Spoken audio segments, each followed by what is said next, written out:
안녕하세요. 기방담 진행자 정은수입니다. 봄에는 이사를 참 많이 하는데요. 이렇게 집을 구할 때 부동산 거래를 어렵고 낯설어 하는 경우가 많습니다. 특히 사회초년생, 대학생 분들은 참 어려워하는데요. 이런 분들을 위해서 저희 기방담이 오늘 특별한 꿀팁을 준비했습니다. 건설부동산부 백승재 기자와 함께하겠습니다. 안녕하세요. 안녕하세요.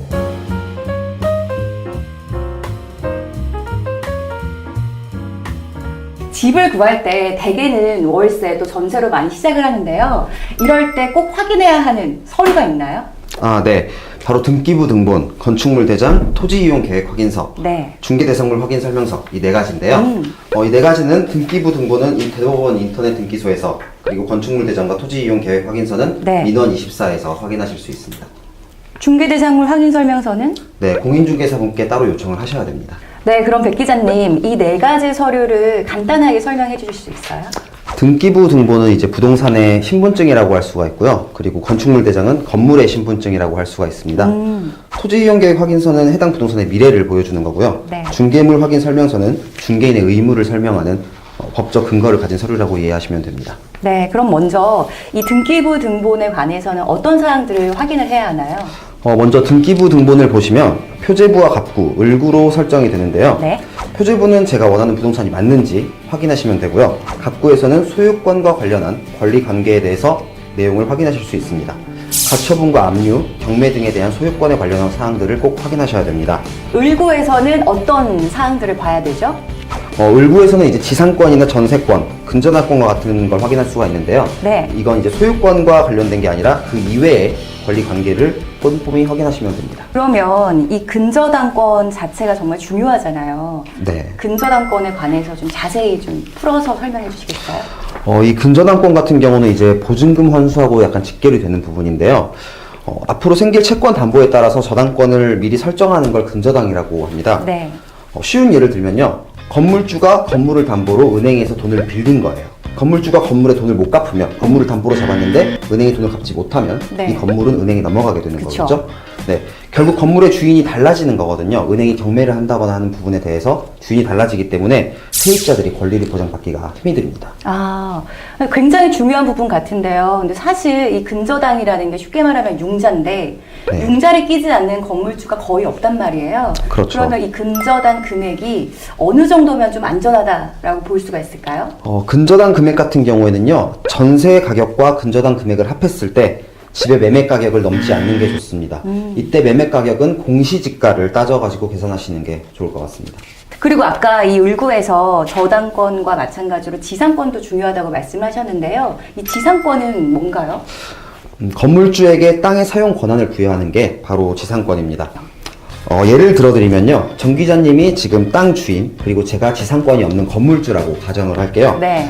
정 기자님께서 은행에서 돈을 빌리셨어요.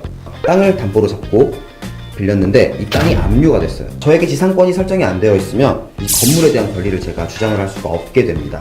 그럼 세입자들은 어떻게 되는가요? 제가 권리를 주장할 수 없으니까 세입자분들도 당연히 그 권리를 보장받기가 힘들어지는 거죠. 되게 무서운 경우인 것 같은데, 그럼 세입자들의 경우는 쫓겨날 수도 있잖아요. 네. 그럼 이런 피해를 막기 위해서는 어떻게 해야 되나요? 네, 사실 이런 일이 벌어지면요, 법적 분쟁을 통해서 권리를 인정받아야 되는데 이 절차가 좀 번거로울 수 있거든요. 그리고 이때 가장 중요하게 적용하는 게 계약 시에 토지 주인 그리고 건물주와 함께 계약을 했냐입니다. 그러니까 꼭 계약을 하실 때 토지 주인과 건물주 함께 한 상태에서 계약을 진행하시는 게 좋습니다. 네, 이 등기부 등본 하나만으로도 표제부, 갑구, 을구 정말 확인할 게 많은데요.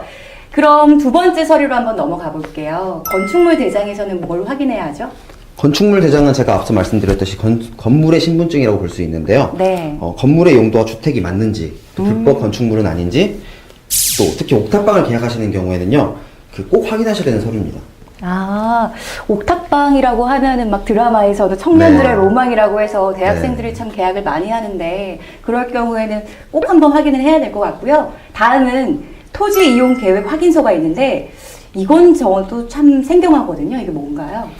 토지 이용 계획 확인서는요, 제가 이 부분을 넣은 게 요즘 재개발 재건축인 구역이 많아요. 근데 이쪽에서 그 매물이 많이 나오는데 이때 꼭 확인을 하셔야 되는 서류입니다.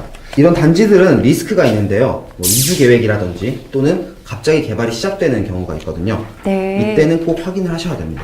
이런데 만약에 매물이 나올 경우도 있잖아요. 네, 이런데 매물이 나오면요, 이걸 꼭 확인하셔야 되는데요. 언제 이주를 하는지 또는 개발이 언제부터 이루어지는지에 대한 항목들을 알 수가 있습니다.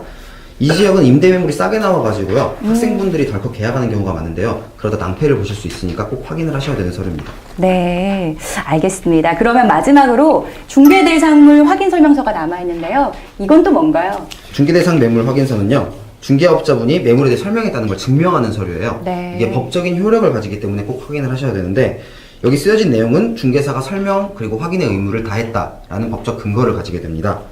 그래서 혹시 설명받지 못한 부분이나 네. 설명받은 내용과 다른 부분이 있으시면 꼭 확인을 하셔야 되는 서류입니다. 그쵸. 이게 집에 만약에 들어갔는데 막 보수가 안 돼 있거나 하자가 있는 경우가 발생할 수도 있으니까 이런 것들은 꼭 확인하시면 좋을 것 같고요. 아, 지금까지 이렇게 4가지 서류들 전월세 계약과 관련해서 꼼꼼하게 살펴봤는데요. 이 4가지 서류 중요한 이유가 뭔가요?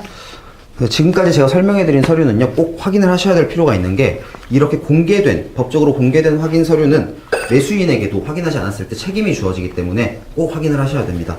네, 세입자에게는 정말 유익한 정보인 것 같은데요.